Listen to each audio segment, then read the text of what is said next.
Bismillahirrahmanirrahim. I hope everyone is doing good. This is our first past paper class. ठीक है. I will be proceeding with May June 2021 paper 2 variant 2. Okay. हम लोग मई June 2021 का paper 2 variant 2 अभी कर रहे हैं. मैं आप लोगों के साथ मार्किंग स्कीम बनवाऊंगा इस पूरे क्वेश्चन की. ठीक है. और मैं आपको इसका पूरा आंसर भी लिख के दूंगा. पहले आप लोग आंसर खुद लिखोगे, फिर मैं आपको ये आंसर दूंगा, आप इससे अपने आंसर को टैली कर लोगे तो आपको पता चल जाएगा कि हमारे आंसर में और आपके आंसर में क्या फर्क है. ठीक है. ठीक है, तो चलो हम लोग स्टार्ट करते हैं. आ जाओ. अच्छा, we are now focusing only on section B. ठीक है. सेक्शन ए को अभी छोड़ दो, अभी सिर्फ हम लोग सेक्शन बी के ऊपर काम कर रहे हैं. ठीक है. अच्छा, अब देखो ये जो है वो हम लोग जो पास पेपर कर रहे हैं ना, ये हम लोग पुराना पास पेपर कर रहे हैं. ठीक है. पहले आपके पास सेक्शन बी होता था सिर्फ, और उसमें आपके पास 3 क्वेश्चन होते थे. Question number 2, question number 3, question number 4. और आपको उन तीनों में से कोई एक करना था. ठीक है. लेकिन अब since you are giving paper in May June 2023, तो आपका जो पेपर पैटर्न है वो चेंज हो गया. तो अब आपके पास दो सेक्शंस होंगे, एक सेक्शन बी और एक सेक्शन सी.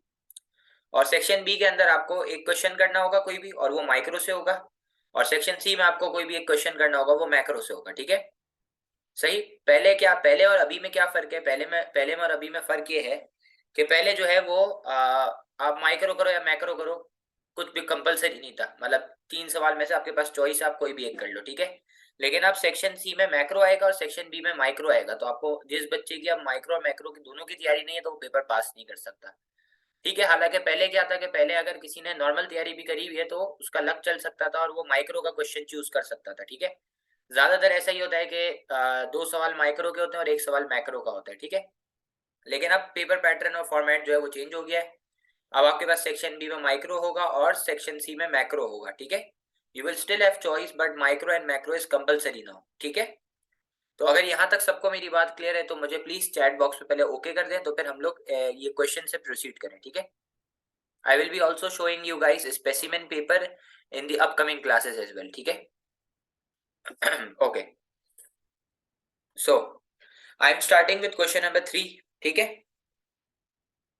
अच्छा, पहले एक बात सुन लो कि जो 8 मार्क्स का क्वेश्चन है ना, उसके अंदर कोई कंक्लूजन नहीं है. Conclusion is only required in a 12 marker question. ठीक है. क्या बोला मैंने आपको? 8 मार्क्स के क्वेश्चन के अंदर कोई कंक्लूजन रिक्वायर्ड नहीं है. कंक्लूजन सिर्फ और सिर्फ कौन से क्वेश्चन में आएगी? सिर्फ 12 मार्कर में आएगी. सिर्फ किस में आएगी? 12 मार्कर में. ठीक है. सही. तो याद रखना, कंक्लूजन जो है वो 8 मार्कर में रिक्वायर्ड नहीं है. Conclusion will only be required in a 12 marker question. ठीक है. चलो. अच्छा, अब याद रखना, कुछ बातें मैं आपको ओरली बता रहा हूं तो उसको आप याद रखना. अगर हमने ए पार्ट में किसी चीज को डिफाइन कर दिया है तो हमें बी में उसको डिफाइन नहीं करना. ये रेपिटेशन है, इससे हमारा टाइम जाया होगा. I repeat, if you have described something in part A, you do not have to repeat it in part B. यानी कि अगर आपने ए पार्ट में कोई डेफिनेशन दे दी है तो आप बी में उसको रिपीट नहीं करोगे. ठीक है. सही. मैं आप इस बात पे वापस भी आऊंगा एक बार. अच्छा, अब हम लोग क्वेश्चन नंबर 3 ए से शुरू करते हैं. सही. सवाल बोल रहा है, explain how the concept of cross elasticity of demand can be used to distinguish between goods that are substitutes, that are complements and that have no relationship. 8 marks. ठीक है. अब सबसे पहले सवाल को पढ़ना सीखो. देखो, सवाल ये पूछ रहा है कि एक्सईडी के थ्रू हम लोग डिफरेंट गुड्स के दरमियान डिस्टिंग्विश कैसे कर सकते हैं. ठीक है. सबसे पहले जैसे ही आप कोई भी टर्म पढ़ो, आपको उसकी डेफिनेशन और अगर फॉर्मूला है तो वो आपको देना है. तो जैसे ही मैंने ये पढ़ा तो मुझे याद आ गया कि सर सबसे पहले मैं एक्सईडी को डिफाइन कर सकता हूं और मैं एक्सईडी का फॉर्मूला दे सकता हूं. ठीक है. सबसे पहले मैं एक्सईडी को डिफाइन करूंगा और मैं एक्सईडी का फॉर्मूला दूंगा. ठीक है. अच्छा, एक बात याद रखना, वो डायग्राम के लिए कभी भी नहीं बोलेगा आपको डायग्राम खुद से बनानी है. ठीक है. तो अब बताओ उसने अगले सवाल में क्या आगे पार्ट में क्या बोला है? Distinguish between substitutes, complements and that have no relationships. क्या बोला इसने? वो उन गुड्स के बारे में बात करो जो सब्स्टिट्यूट्स हैं, या तो कॉम्प्लीमेंट्री गुड है, या तो फिर उनके पास नो रिलेशनशिप है. तो मुझे जल्दी से एक याद दिला दो कि सब्स्टिट्यूट के केस के अंदर एक्सईडी जो है वो पॉजिटिव होता था, और कॉम्प्लीमेंट्री गुड के केस के अंदर जो आपका एक्सईडी है वो होता था नेगेटिव. और जब कि कोई ऐसा गुड जिसके दरमियान नो रिलेशनशिप था उसमें एक्सीडी होता था 0। ठीक है, तो मुझे याद दिलाओ, whenever it's a substitute your XCD is positive, whenever it's a complementary good your XCD is negative, whenever it is a unrelated good your XCD is 0। I repeat, whenever it's a unrelated good your XCD is 0। ठीक है, अब मैं इस question number 3A की marking scheme with diagrams बना रहा हूं। ठीक है, आ जाओ। अच्छा, ये मैं आपको फॉरन भेज भी दूंगा, so you don't need to worry at all. Okay, अच्छा आ जाओ। May June 2021 section B question number 3 part A. ठीक है, चलो सबसे पहले मैं क्या करूंगा, सबसे पहले मैं एक्सीडी को डिफाइन करूंगा और उसका फॉर्मूला लिख दूंगा। ठीक है, तो मैंने इधर सबसे पहले लिख दिया डिफाइन एक्सीडी प्लस फॉर्मूला। ठीक है, तो मुझे बता दो यार एक्सीडी का फॉर्मूला क्या था। तो आपने बोला सर एक्सीडी का फॉर्मूला है percentage change in quantity demanded of good B upon percentage change in price of good A. ठीक है, क्या बोला आपने मुझे, percentage change in quantity demand of good B upon percentage change in price of good A. तो याद करो एक्सीडी क्या मेजर करता था, एक्सीडी मेजर करता था रिस्पॉन्सिवनेस, कि एक गुड के प्राइस की चेंज की वजह से दूसरे गुड की क्वांटिटी के ऊपर क्या इफेक्ट आया। ये हमें कौन बताता था, हमें एक्सीडी बताता था। ठीक है, फिर इसके बाद हम सबको पता है कि whenever your XED is positive, वो कौन सा गुड होता है, सब्सटीट्यूट होता है। ठीक है, सही। अच्छा, फिर मुझे याद दिलाओ कि सब्सटीट्यूट क्या होता था, ऑल्टरनेट होता था, जो बंदा एक की जगह दूसरे को यूज कर सकता था, जैसे कि कोक एंड पेप्सी। ठीक है, याद आ गया सबको। अच्छा, अब मुझे बताओ कि अगर कोक की प्राइस बढ़ती है तो कोक की क्वांटिटी डिमांडेड क्या होगी। अगर कोक की प्राइस बढ़ेगी तो कोक की क्वांटिटी डिमांड कॉन्ट्रैक्ट होगी, और सिंस कोक महंगी है तो एज अ कंज्यूमर आप फौरन से किस पे शिफ्ट मारोगे, सब्सटीट्यूट पे, और वो सब्सटीट्यूट क्या है, पेप्सी। ठीक है, तो पेप्सी की डिमांड बढ़ जाएगी। सही, तो अब मुझे बताओ कोक की प्राइस और पेप्सी की क्वांटिटी के दरमियान कौन सा रिलेशनशिप बन रहा है, पॉजिटिव। कौन सा रिलेशनशिप बन रहा है, पॉजिटिव। इसलिए जब भी एक्सीडी पॉजिटिव होगा वो कौन सा गुड होगा, सब्सटीट्यूट। ठीक है, मैं बहुत आराम से प्यार से पढ़ा रहा हूँ। अच्छा, साथ में जो है मुझे वो इसकी डायग्राम भी बनानी है। तो मुझे बताओ डायग्राम किस बेसिस पे बनती है। तो आपने बोला sir diagram is made on the basis of relationship. अगर रिलेशनशिप पॉजिटिव है तो कौन सा कर्व बनता है, अपवर्ड स्लोपिंग। अगर रिलेशनशिप नेगेटिव है तो कौन सा बनता है, downward sloping. So now check and let me know कि एक्सीडी में कौन सा रिलेशनशिप है, positive. So your curve should be upward sloping. ठीक है, तो अब देखो मैं इधर डायग्राम बना रहा हूं सब्सटीट्यूट की। सबसे पहले हमने दो एक्सिस बना दी। ठीक है, मैं जूम इन कर दूं। अच्छा, फिर हमने क्या करा, इधर हमने लिख दिया प्राइस ऑफ कोक और नीचे हमने लिख दिया क्वांटिटी ऑफ पेप्सी। ठीक है, ठीक है। अच्छा, और कोशिश ये करो कि सारे ग्राफ एंड में बनाओ ताकि आपका टाइम सेव हो जाए। ठीक है, मैं भी समझा रहा हूँ इसलिए मैं एक साथ बना रहा हूँ, वरना मैं एंड में ही बनाता। ठीक है, अच्छा अब मुझे बताओ सब्स्टिट्यूट में कौन सा रिलेशनशिप है, पॉजिटिव, इसलिए मैंने अपर स्लोपिंग कर्व बना दिया। ठीक है, और इसके आगे पॉजिटिव साइन मैंने इसलिए लगाई है ताकि मुझे याद रहे। सही है।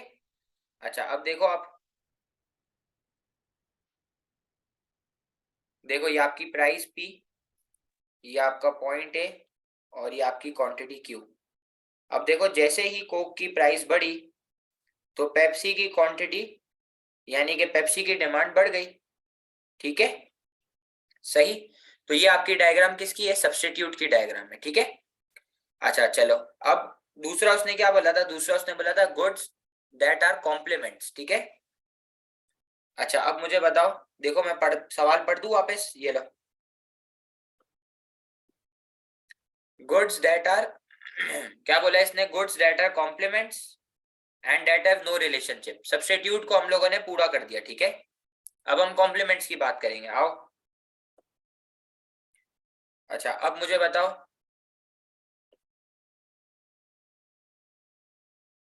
व्हेनेवर, जब भी आपका एक्सीडी नेगेटिव होगा तो वो कौन सा गुड होगा? तो आपने बोला कि सर जब भी मेरा एक्सीडी नेगेटिव होगा वो होगा कॉम्प्लीमेंट्री गुड, ठीक है। हाँ बिल्कुल बिल्कुल, जब भी एक्सीडी नेगेटिव होगा तो वो कौन सा गुड होगा? Complementary good. और साथ साथ आपको इसकी क्या बनानी है? आपको इसकी डायग्राम बनानी है, ठीक है।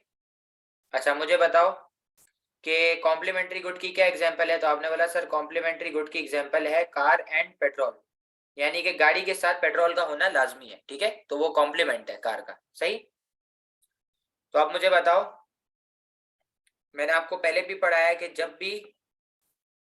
जब भी बिल्कुल जॉइंटली डिमांडेड भी कहते हैं, देखो अगर कार की प्राइस बढ़ती है तो कार की क्वांटिटी डिमांडेड क्या होगी? कार की क्वांटिटी डिमांडेड कम होगी। और जब कार की डिमांड कम होगी तो वो ऑटोमेटिक पेट्रोल की डिमांड भी क्या हो जाएगी? कम हो जाएगी, ठीक है। पेट्रोल की डिमांड भी क्या हो जाएगी? पेट्रोल की डिमांड भी कम हो जाएगी, सही। तो अब मुझे देख के बताओ, price of one good and quantity of another good के दरमियान कौन सा रिलेशनशिप है? नेगेटिव। देखो, प्राइस ऑफ कार और क्वांटिटी ऑफ पेट्रोल के दरमियान कौन सा रिलेशनशिप है? नेगेटिव। इसलिए कर्व कौन सा बनना चाहिए? Downward sloping. तो अब आओ मैं डायग्राम बना रहा हूं, देखो। सबसे पहले मैंने वापस दो एक्सिस बना दी। एक एक्सिस के ऊपर मैं इस बार क्या लिख दूंगा? Price of car. और दूसरी एक्सिस के ऊपर मैं क्या लिख दूंगा? क्वांटिटी ऑफ पेट्रोल, ठीक है। एक एक्सिस के ऊपर लिख दिया प्राइस ऑफ कार और दूसरी एक्सिस के ऊपर क्या लिख दिया? Quantity of petrol. फिर ये मैंने डिमांड कर्व डाउनवर्ड स्लोपिंग बना दिया, जी बिल्कुल बना दिया, ठीक है। और ये मैंने नेगेटिव साइन इसलिए बनाई है ताकि मुझे याद रहे, एग्जाम में जरूरी नहीं है, ठीक है, सही। अच्छा, अब देखो, अब हम लोग क्या कर रहे हैं, जस्ट अ सेकेंड।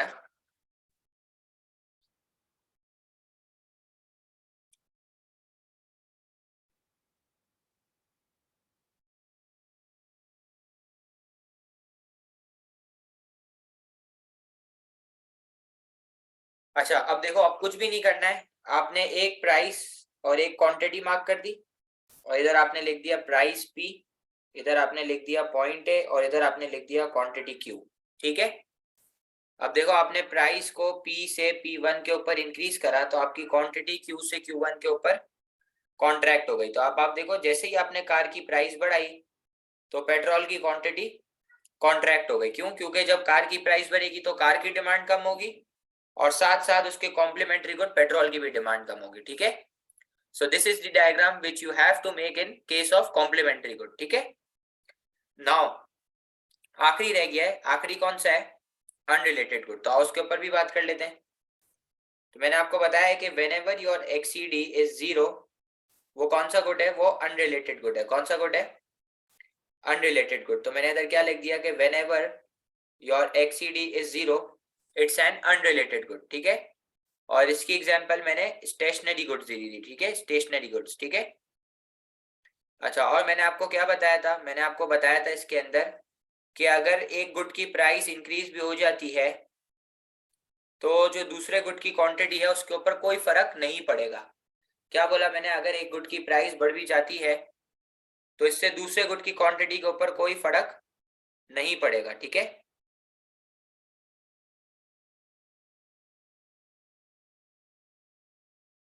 जैसे मैं इधर लिख देता हूं कि अगर price of good A increase होती है तो लेट्स सपोज कि गुड ए की क्वांटिटी डिमांड कॉन्ट्रैक्ट हो जाती है और गुड बी की क्वांटिटी डिमांड अपनी जगह पर क्या रहेगी? गुड बी की क्वांटिटी अपनी जगह पर फिक्स रहेगी, ठीक है, अनचेंज रहेगी। तो अब मुझे देख के बताओ कि प्राइस ऑफ वन गुड और क्वांटिटी ऑफ अनदर गुड के दरमियान कोई रिलेशनशिप है? तो आपने बोला सर नो रिलेशनशिप। कौन सा? कोई रिलेशनशिप नहीं है। इसलिए एक्सीडी हमेशा क्या होगा? इसलिए एक्सीडी हमेशा क्या होगा? जीरो होगा। क्या होगा हाँ बिल्कुल। तो इसलिए आपका कर्व कौन सा बनना चाहिए? वर्टिकल कर्व बनना चाहिए, ठीक है। तो अब आओ मैं इसकी भी डायग्राम बना देता हूं। सबसे पहले वापस दो एक्सिस बना दी। एक एक्सिस के ऊपर क्या लिखेंगे, प्राइस ऑफ गुड ए, और नीचे क्या लिख दिया, क्वांटिटी ऑफ गुड बी। ठीक है, एक एक्सिस पे लिख दिया प्राइस ऑफ गुड ए और दूसरी एक्सिस के ऊपर मैंने लिख दिया क्वांटिटी ऑफ गुड बी।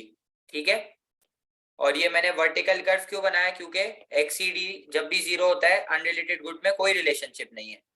तो चाहे आपकी प्राइस बढ़े या चाहे आपकी प्राइस कम हो जाए, ठीक है, आपकी क्वांटिटी अपनी जगह पर क्या रहेगी, आपकी क्वांटिटी अपनी जगह पर फिक्स रहेगी। क्या रहेगी, आपकी क्वांटिटी अपनी जगह पर फिक्स रहेगी। ठीक है, सही। ठीक है जी, तो आई होप आपको क्वेश्चन नंबर 3A की मार्किंग स्कीम क्लियर होगी।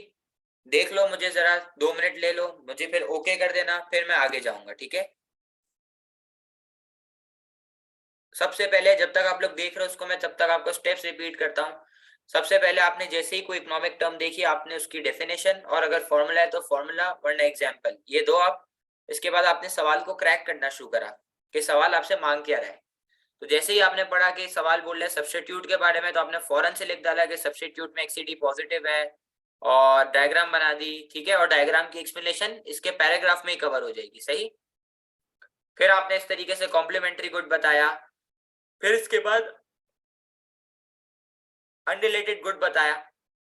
ठीक है, अच्छा, फिर मैंने आपको एक काम की बात ये बताई कि जब भी ए पार्ट में आप कोई चीज को डिफाइन कर दो तो बी में उसकी डेफिनेशन देना जरूरी नहीं है। मतलब बी में अगर आप देते हो तो वो इररेलेवेंट है, आप अपना टाइम जाया कर रहे हो। whenever you have defined something in part A, so you don't need to repeat in part B। ये याद कर लो, ये बात फिक्स कर लो अपने जहन में। ठीक है, सही। तो before proceeding to question number 3 part B, मैं आपको क्वेश्चन नंबर 3 के पार्ट ए का पूरा आंसर पढ़वा रहा हूँ। I am giving you 5 minutes, जल्दी जल्दी रीड करना, मैं हटा दूंगा।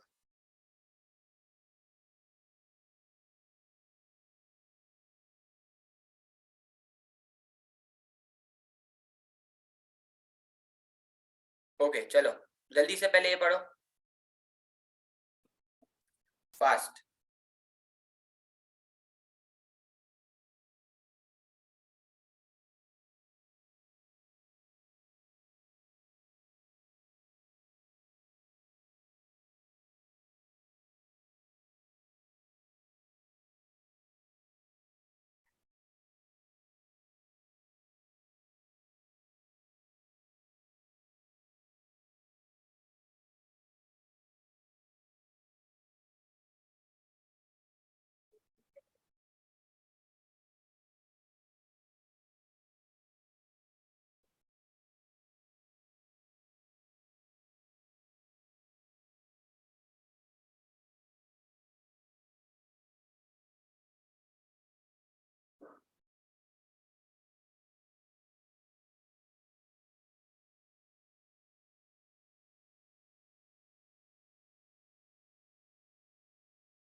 ओके, कम ऑन नाउ, ये पढ़ो, जल्दी से ये पढ़ो।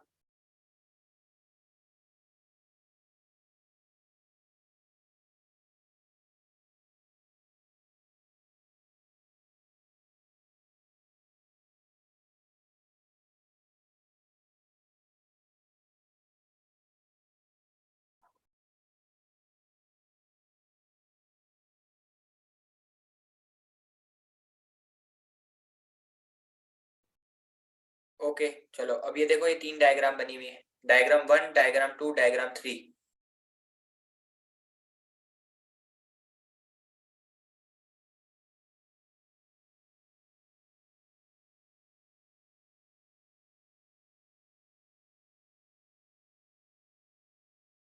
ओके चलो, अब मैं क्वेश्चन नंबर 3 के पार्ट बी की मार्किंग स्कीम बनवाता हूँ आपके साथ। ठीक है, आ जाओ।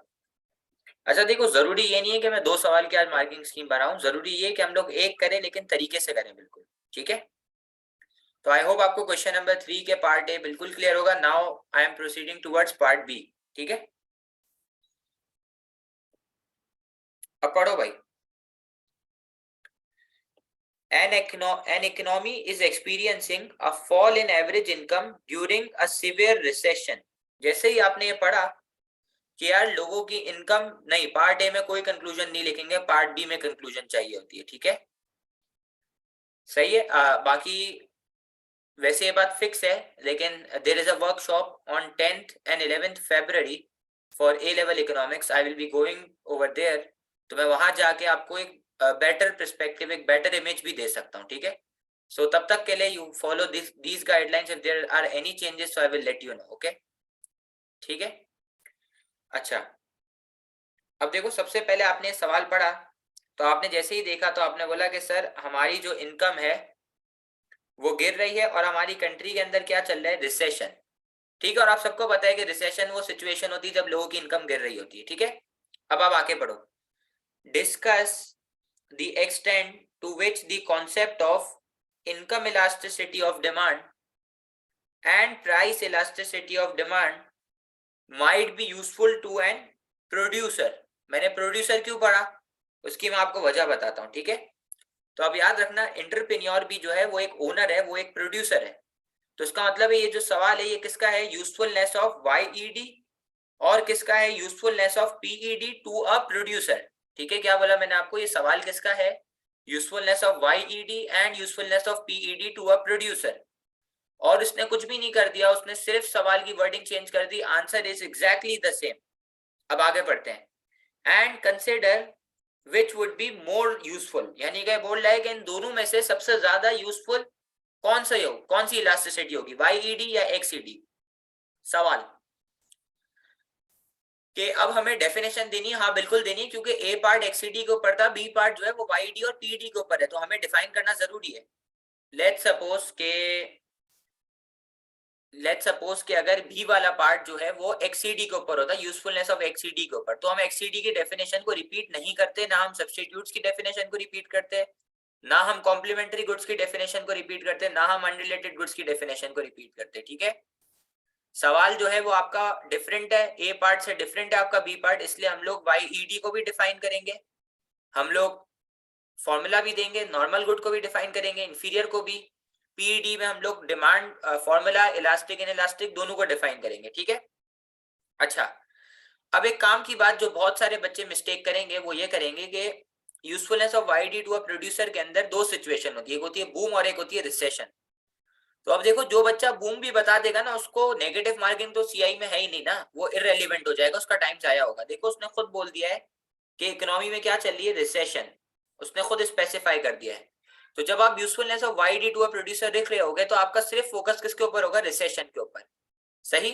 तो मैं अब आपको एक बार सवाल पढ़ देता हूँ पूरा, फिर हम इसकी मार्किंग स्कीम बनाते हैं, फिर मैं आपको आंसर भी रीड आउट करवाता हूँ, ठीक है।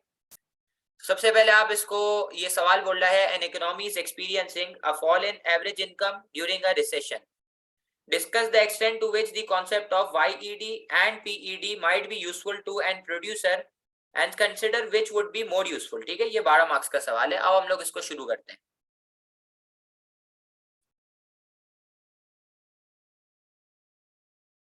चलो बिस्मिल्लाह।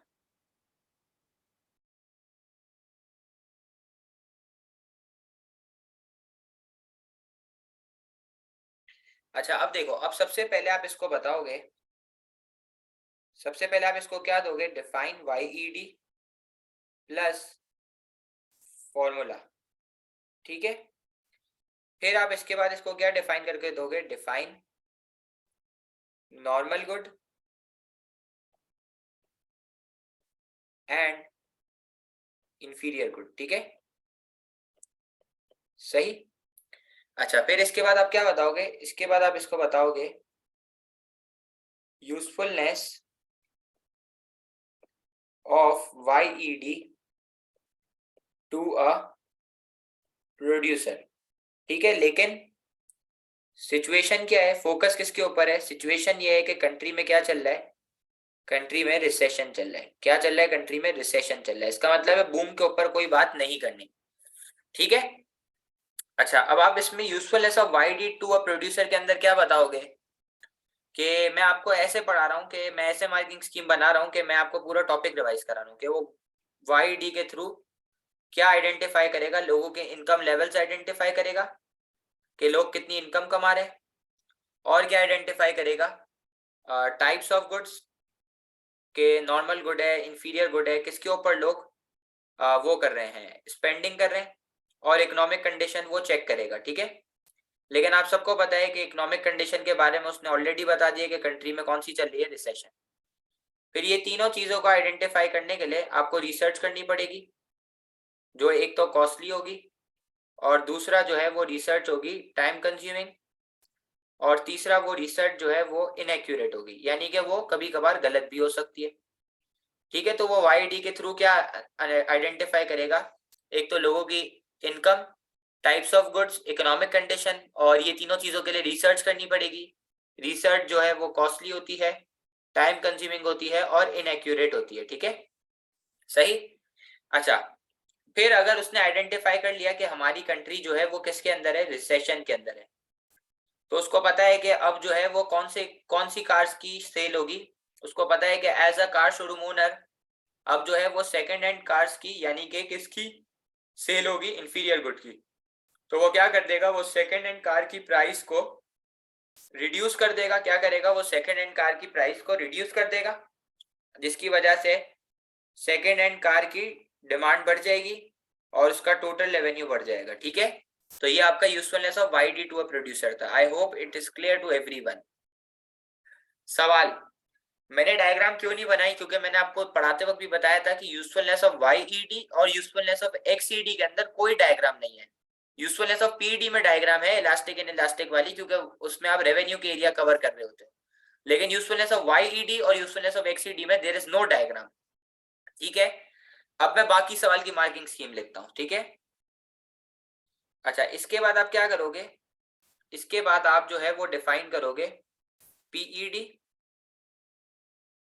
इसके बाद आप क्या डिफाइन करोगे, इसके बाद आप डिफाइन करोगे पीईडी प्लस फॉर्मूला, ठीक है। फिर आप इसको बता दोगे, थोड़ा सा बताओगे, ज्यादा लंबी नहीं, थोड़ा सा आप इसको बता देना, define elastic and in elastic demand, ठीक है।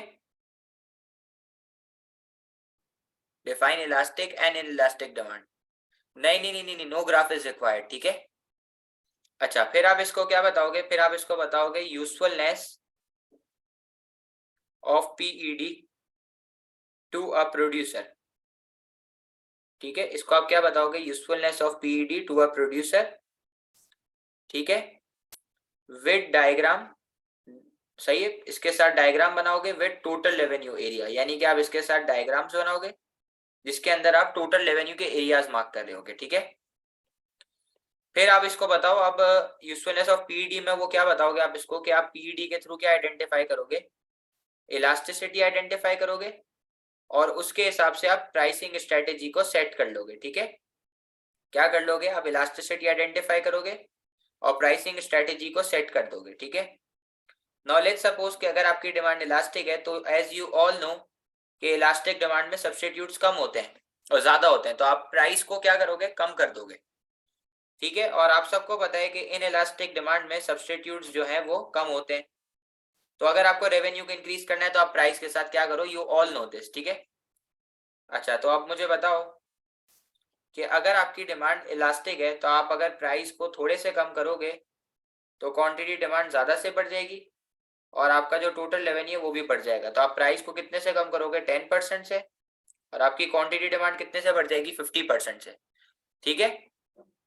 अच्छा, सिंस आपको पता है कि आपकी डिमांड इन इलास्टिक है, तो अगर आप प्राइस को ज्यादा से भी बढ़ाओगे तो आपकी क्वांटिटी थोड़े से कम होगी और आपका टोटल रेवेन्यू बढ़ जाएगा, ठीक है। आपको पता है कि आपकी डिमांड इन इलास्टिक है, तो आप प्राइस को ज्यादा से बढ़ाओगे, क्वांटिटी थोड़े से कम होगी और आपका टोटल रेवेन्यू बढ़ जाएगा, ठीक है। ये दोनों चीजें में आपको डायग्राम बनानी है और आपको साथ साथ टोटल रेवेन्यू का एरिया भी मार्क करना है, ठीक है, सही, सही है। अच्छा, बिल्कुल आपको मिल जाएगी। अच्छा, अब मैं एक इलास्टिक की बना देता हूं आपको, ताकि आपको याद रहे कि यार ये करना किस तरीके से, ठीक है। तो देखो, सबसे पहले मैंने दो एक्सिस बना दी, एक एक्सिस के ऊपर मैंने लिख दिया प्राइस और दूसरी एक्सिस के ऊपर मैंने लिख दिया क्वांटिटी डिमांडेड, ठीक है। अच्छा, इलास्टिक डिमांड में डिमांड कर्व बनता है फ्लैटर, तो ये मैंने डिमांड कर्व बना दिया और इसको मैंने फ्लैटर डिमांड कर्व बना दिया, ठीक है। फिर मैंने कुछ भी नहीं करा, मैंने एक प्राइस और एक क्वांटिटी मार्क करी, इधर लिख दिया मैंने प्राइस पी और इधर मैंने लिख दिया क्वांटिटी क्यू, ठीक है। फिर मैंने प्राइस को थोड़े से कम करा क्वांटिटी ज्यादा से बढ़ गई, ठीक है। मैंने प्राइस को किससे कम कर दिया, P से P1 के ऊपर, तो क्वांटिटी Q से Q1 के ऊपर बढ़ गई, और इसकी वजह से आपकी मूवमेंट हो गई किससे, पॉइंट A से पॉइंट B के ऊपर, ठीक है। तो अब देखो मैंने प्राइस को कितने से कम कर दिया, 10% से, और आपकी क्वांटिटी कितने से इंक्रीज हो गई, 50% से, ठीक है।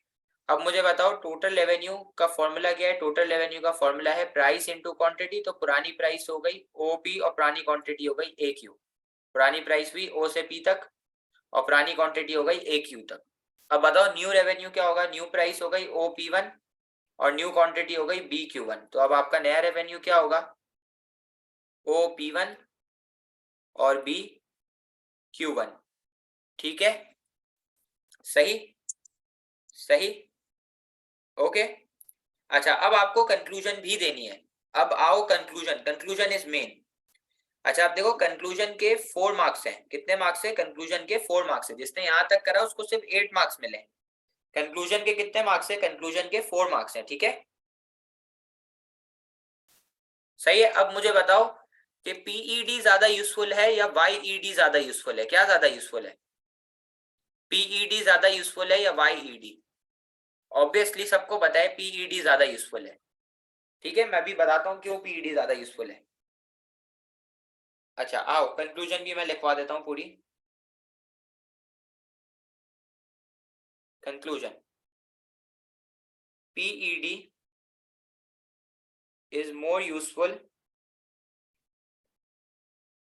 than YED because, देखते जाओ क्या क्या, prices are in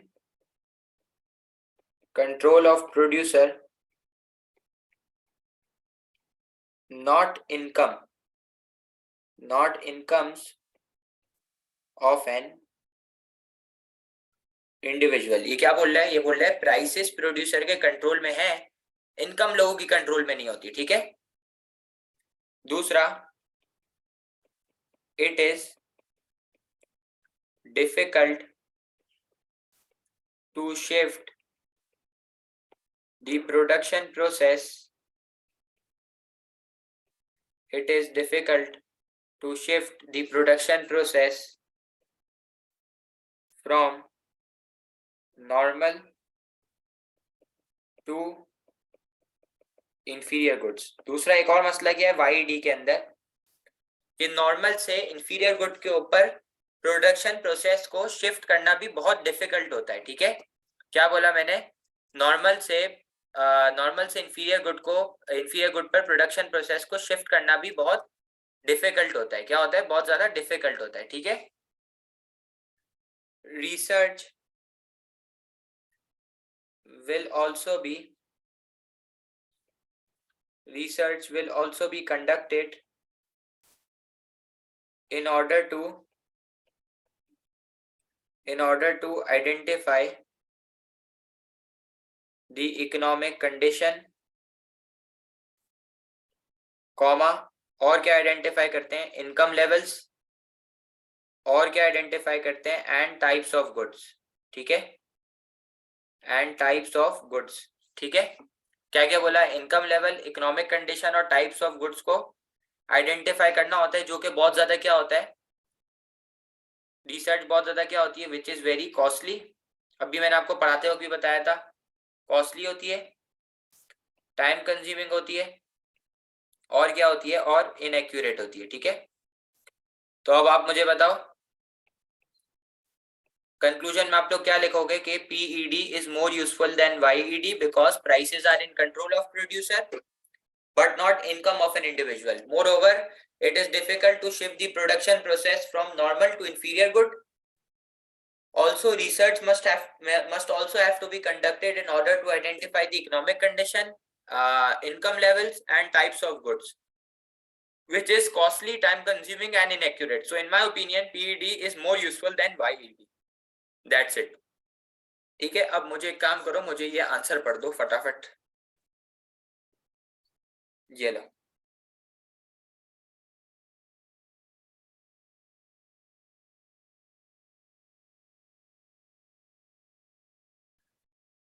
जल्दी से फिर मैं नीचे कर दूंगा।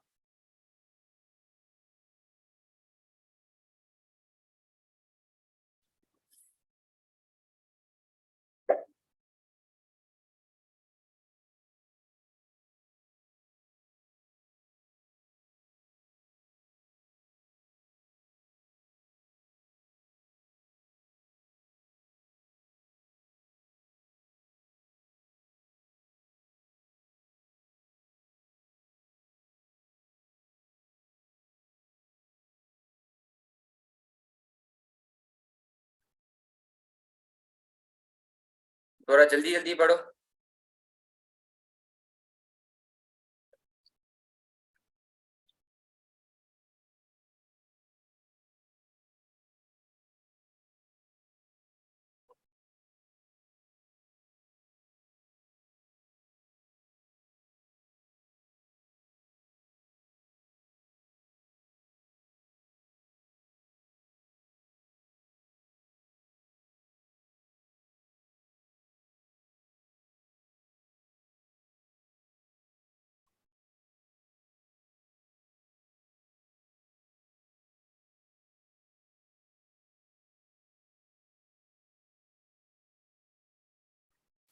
ओके, ये लो, ये पढ़ो।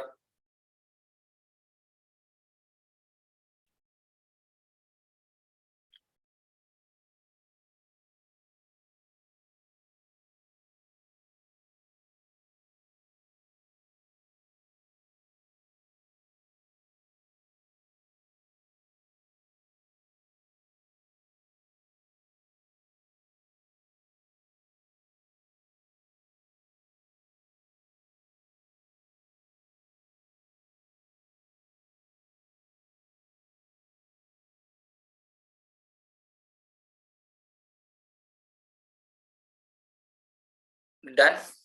Okay, conclusion.